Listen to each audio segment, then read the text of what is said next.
ఈ పెళ్లి జరగడం శ్వేతకిష్టం లేకే ఇలా చేసింది. జాతకం మార్చి రాయించింది నేనే. చూసావా వదిన, నిజం ఎలా బయటపడిందో?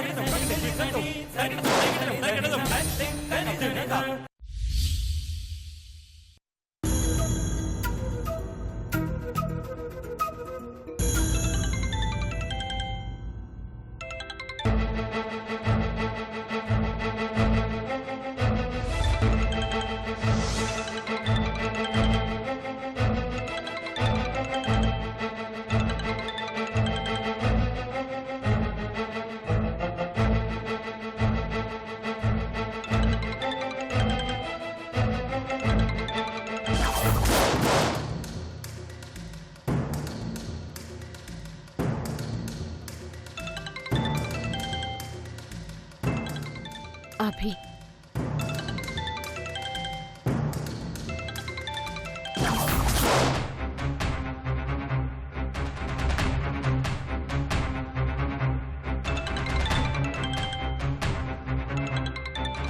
శ్వేత, అభి ఫోన్ చేస్తున్నాడమ్మా.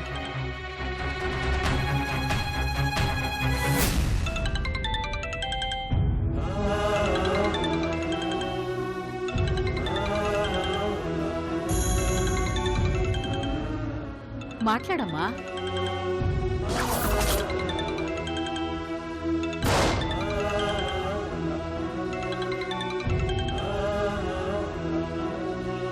చెప్పండి. నా ప్రీసికి ఏం చేస్తోంది?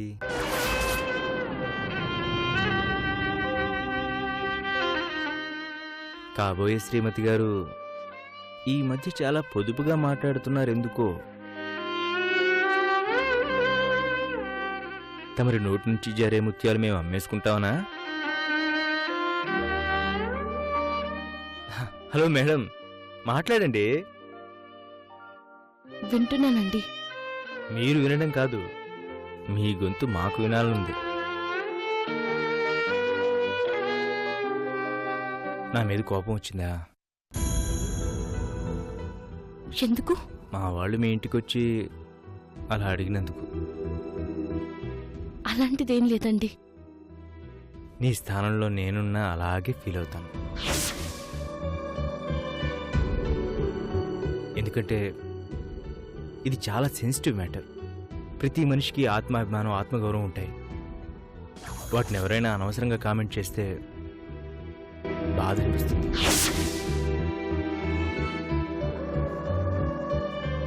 చెయ్యని పనికి మాట పడాలన్నా, చెయ్యని తప్పుకి నింద భరించాలన్నా చాలా ఇబ్బందిగా అనిపిస్తుంది. అందులోనూ చాలా సిస్టమేటిక్గా ఉండే నీలాంటి అమ్మాయిలైతే చెయ్యని తప్పును ఎవరైనా వేలెత్తి చూపిస్తే తట్టుకోలేదు.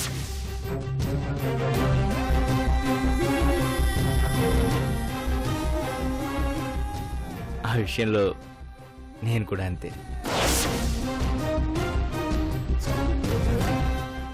నా వరకు నేను చాలా పర్ఫెక్ట్గా ఉంటాను, చాలా హానెస్ట్గా కూడా ఉంటాను. అందుకేనేమో మన ఇద్దరి మనసులు చాలా తొందరగా కలిసాయి.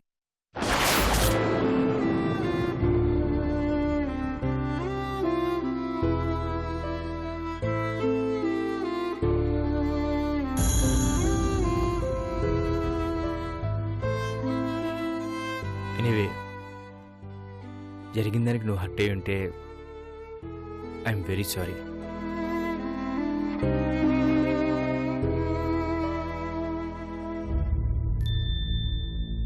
అలాంటిదేం లేదండి. నిజంగా కోపం రాలే కదా? ఎప్పటికీ రాదండి. ఎందుకంటే మీరు నిజంగా రాముడు. మీరు నా దృష్టిలో దేవుడు. Shweta, are you all right?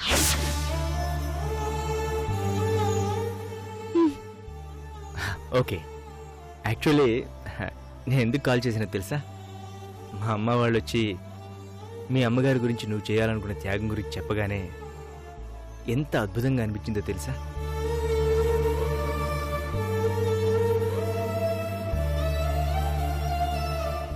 ఓ 5 నిమిషాలు నాకైతే నోట మాట రాలేదు. అమ్మ, వదిన, అత్త నీ గురించి ఈ రోజుల్లో శ్వేత లాంటి ఆడపిల్ల దొరకడం నీ అదృష్టం రా అభి అంటుంటే నేనంత గర్వంగా, ఎంత సంతోషంగా ఫీల్ అయ్యాను తెలుసా? నేను సాధారణంగా ఏ విషయానికి అంత త్వరగా ఎక్సైట్ కాను, రియాక్ట్ కూడా అవ్వను. కానీ ఈరోజు అవధుల్లేని ఆనందం పొందాను అంటే అదంతా నా కాబోయే భార్య వల్లే.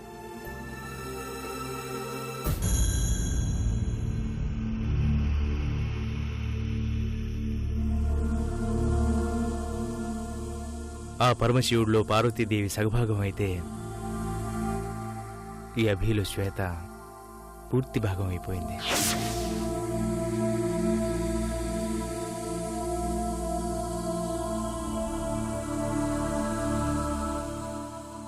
తెలిసిన వాళ్లలో ఒకరు తన తండ్రి పోయిన తర్వాత తన అక్క చెల్లెళ్లకు పెళ్లి చేసి ఆ తర్వాత తను పెళ్లి చేసుకోవాలనుకున్నాడు. కానీ ఆఖరి చెల్లి పెళ్లి చేసేసరికి అతనికి పెళ్లిడి దాటిపోయింది. వాళ్ళమ్మకి తోడుగా ఉంటూ జీవితంలో అతను పెళ్లి అనే పదాన్నే తుడిచేశాడు. ఇప్పటివరకు నా దృష్టిలో అతనే గొప్పవాడు. కానీ ఇప్పుడు నా శ్వేత అతనికంటే గొప్పదైంది.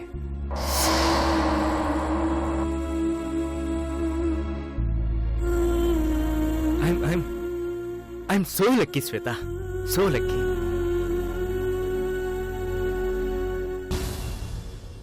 గోకులం లాంటి మా ఇంట్లోకి సాక్షాత్తు సీతే వస్తున్నందుకు మేమందరం అదృష్టవంతులం.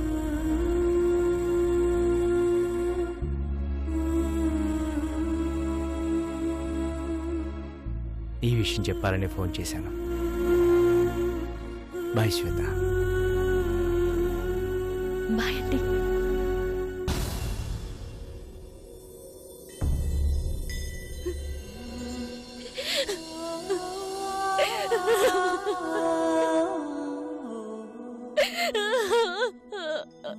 ఏమైందమ్మా? మనము ఒక అబద్ధాన్ని దాయడానికి 100 అబద్ధాలు ఆడుతున్నాం. అతను ఆ అబద్ధం నిజమని నమ్మేసి నా గురించి 100 మంచి మాటలు చెప్తున్నారు. అతను చెప్పే ప్రతి మాటకి ఏ ఆడపిల్లైనా ప్రతి జన్మకి ఇతనే భర్తగా రావాలని కోరుకుంటుంది. ప్రతి జన్మలోనూ అతని కాళ్ళ దగ్గరే బతికితే చాలనుకుంటుంది. నేను అతని ప్రేమని పొందే అర్హత లేని దాన్నమ్మా. తనలో సగభాగమయ్యే అదృష్టం లేని దాన్ని. అతని గుండెల్లో ఉండే యోగ్యత లేని దాన్ని. అతను చెప్పే ప్రతి మాటలోనూ నిజం ఉందమ్మా. అతను చెప్పే ప్రతి మాటకి అర్హత నీకు మాత్రమే ఉంది. ఎలా ఉంటుందమ్మా? 14 ఏళ్ల అమ్మాయిని ఎవడో పాడు చేయపోతుంటే నా కూతురు కాపాడి తను బలైపోయింది. నీలా ఏ ఆడపిల్లైనా చేస్తుందా? పక్కింటి వాళ్ళకేమైనా అయితేనే పట్టించుకునే నాథుళ్లేడు. ఎక్కడో అన్యాయం జరుగుతుంటే చెలించిపోయిన నీ హృదయం ఎంతమందికుంటుందమ్మా? నిన్ను కన్న తల్లినైనా నాకు కూడా ఉండదు. నేనెవర్నీ మోసం చేయడం లేదు. నువ్వు చేసిన మంచి పనుల వల్లే ఈ పెళ్లి ముందుకు వెళుతుంది. లేదంటే మధ్యలోనే ఆగిపోయేది. మనసుని నీ ఆధీనంలో ఉంచుకో. నువ్వు మనసు ఆధీనంలోకి వెళ్ళకు.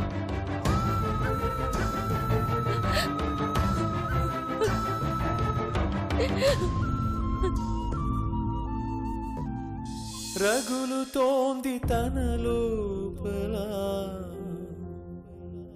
పొగరే పని గుండె మంట. ఏ నిమిషం కాల్చుతుందో తన బ్రతుకిక సాగకుండా. ఆ కడలిని మించుతోంది తన కన్నుల నీటికుండా. ఏ సమయం ముంచుతుందో తననే దయలేకుండా గోకులంలో సీత ఈ గోకులంలో సీత గోకులంలో సీత ఈ గోకులంలో సీత.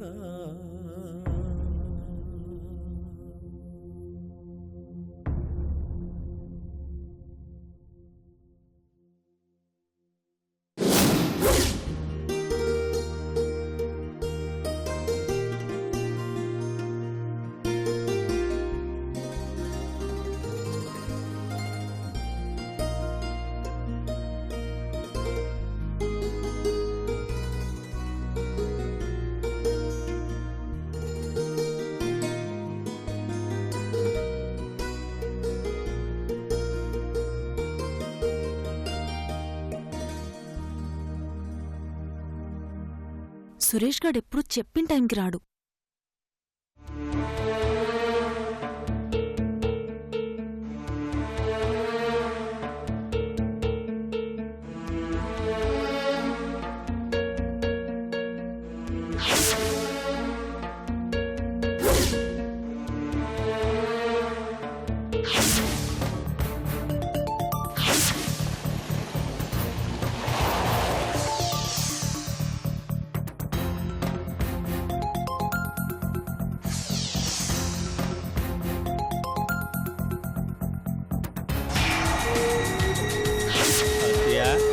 ఓసారి లుక్ చేసుకో.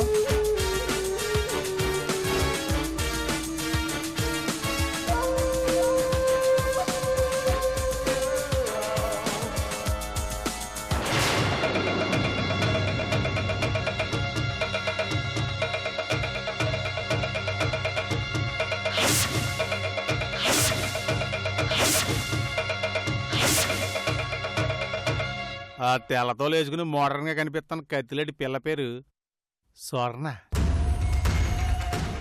శ్వేతకి చాలా పెద్ద క్లోజ్ ఫ్రెండ్. ఒక్క ఆఫీస్కే కాదు, ఎక్కడికి వెళ్ళినా ఇద్దరు కలిసి వెళ్తారని మనకు వచ్చిన ఇన్ఫర్మేషన్. ఇద్దరి మధ్య ఎలాంటి దాపరికాలు ఉండవంట. నీకు కావలసిన ఇన్ఫర్మేషన్ ఖచ్చితంగా ఆ పిల్ల దగ్గరే దొరుకుతుందని నేను గ్యారెంటీ ఇస్తున్నాను.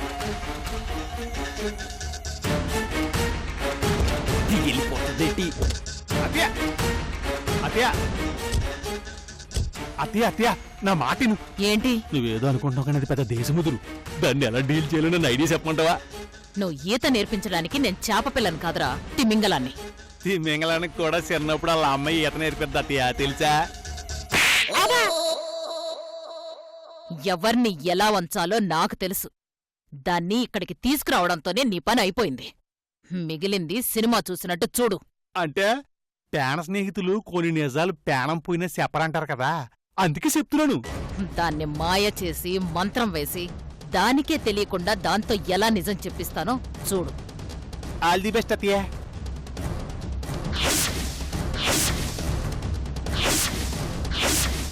అబ్బో, 2 కంచులు కలుస్తున్నాయి, ఏమవుద్దు ఏంటో.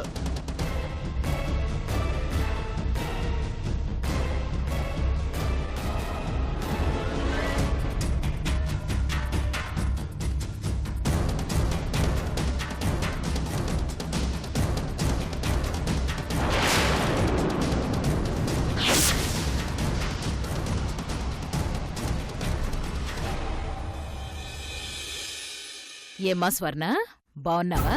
బాగున్నానండి. మీరెవరు? పేరుకు తగ్గట్టు స్వర్ణంలా ఉన్నావు తల్లి. Thanks aunty. ఇంతకీ మీరెవరో చెప్పలేదు. నీ ప్రాణ స్నేహితురాలు శ్వేతకి చాలా దగ్గర బంధువుని. నా పేరు భద్రావతి. అలాగా, చెప్పండి. అలా కాసేపు రెస్టారెంట్లో కూర్చొని మాట్లాడుకుందావా? ఫ్రెండ్ కోసం వెయిట్ చేస్తున్నాను. పర్లేదు, ఇక్కడే చెప్పండి. శ్వేత మంచి గురించి నువ్వెలా కోరుకుంటావో నేను కూడా అలాగే కోరుకుంటాను. అందుకే శ్వేత జీవితం 100 ఏళ్లు హాయిగా ఉండడం కోసం నీతో 4 విషయాలు మాట్లాడదామని వచ్చాను. శ్వేత జీవితానికి మంచి జరుగుతుందంటే స్వర్ణ ప్రాణమే ఇచ్చేస్తుంది. చెప్పండి, నా దగ్గర నుంచి మీరేం తెలుసుకోవాలనుకుంటున్నారు?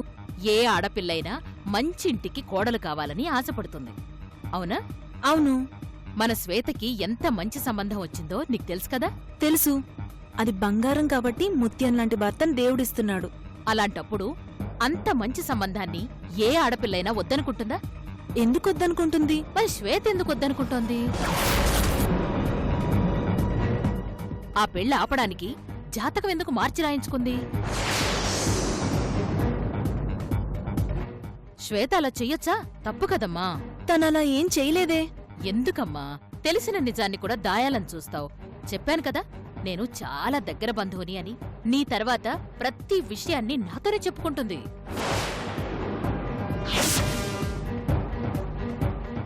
చూడమ్మా, శ్వేత లాంటి మంచి అమ్మాయి జీవితం నాశనం అయిపోకూడదు. నాకీ పెళ్ళొద్దు అని చెప్తుందే తప్ప ఎందుకొద్దు అని అడిగితే కారణం చెప్పడం లేదు.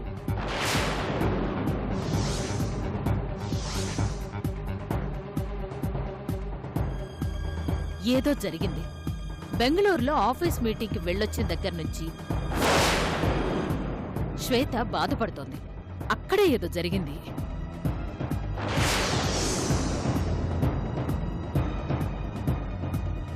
ఏదో ఒక పెద్ద కారణం లేకుండా పెళ్లి ఆపుకునేంత మూర్ఖురాలు కాదు. ఏం జరిగిందో నువ్వైనా చెప్తే తన సమస్యని పరిష్కరించగలం, తన జీవితాన్ని బాగుచేయగలం. ఒక బంధువుగా నేనెలా ఆలోచిస్తున్నానో, ఒక ఫ్రెండ్గా నువ్వు కూడా అలాగే ఆలోచిస్తున్నావు. శ్వేత జీవితం నీ చేతుల్లోనే ఉంది. నా స్నేహితురాల గురించి ఇంతగా ఆలోచిస్తున్నారంటే మీరెంత దగ్గర బంధువో నాకు తెలుస్తుంది.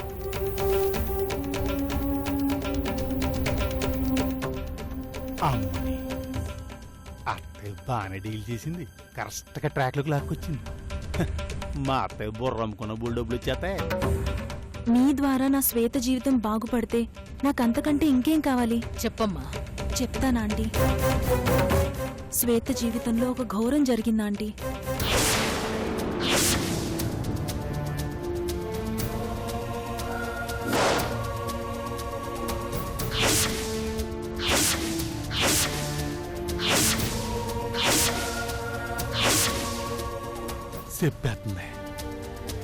చెప్పేద్దే.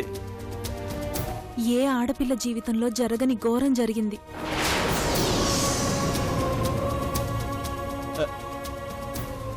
మెయిన్ మ్యాటర్ ముందు చెప్పు. మీరన్నట్టు బెంగళూరులో అది జరిగిన తర్వాత నుంచే శ్వేత అలా అయిపోయింది.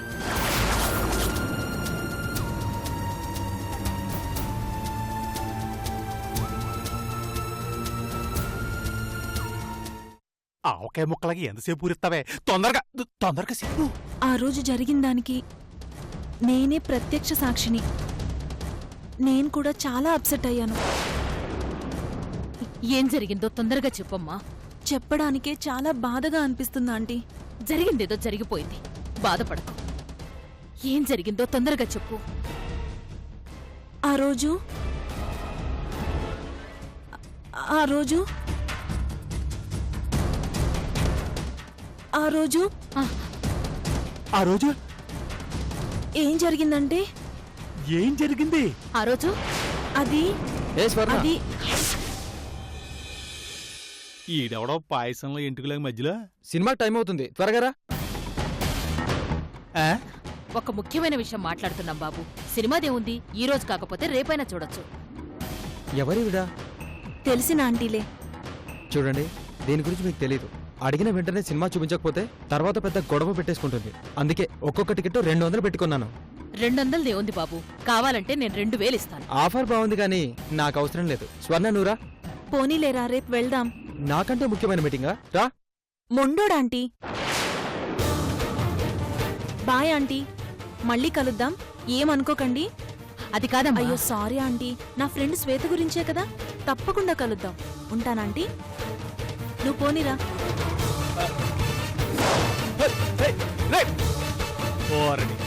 మొత్తం ప్లాన్ అంతా సరిగొట్టాడు. మూర్ఖుడు, దరిద్రుడు, నికృష్టుడు. ఒక్క 2 నిమిషాలు లేటుగా వచ్చి చావచ్చుగా.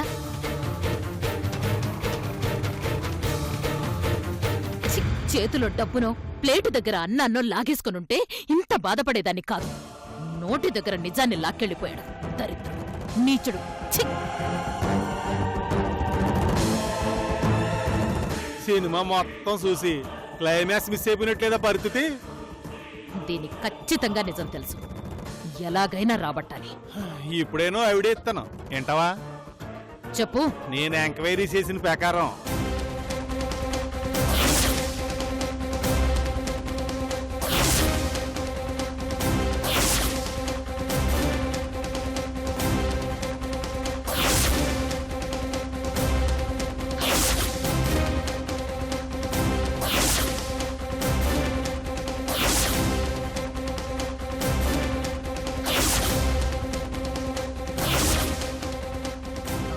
పడుతుందంటావా? ఎదుట మనిషి ఈక్నెస్ మీద ఆడుకుంటే మధ్యలో ఎవడొచ్చినా మనకు నిజం చెప్పేదాకా కదలదు. రేపే ఆ ప్లాన్ వర్కౌట్ చేద్దాం. అలాగే అత్తయ్య, రా. నువ్వు పద.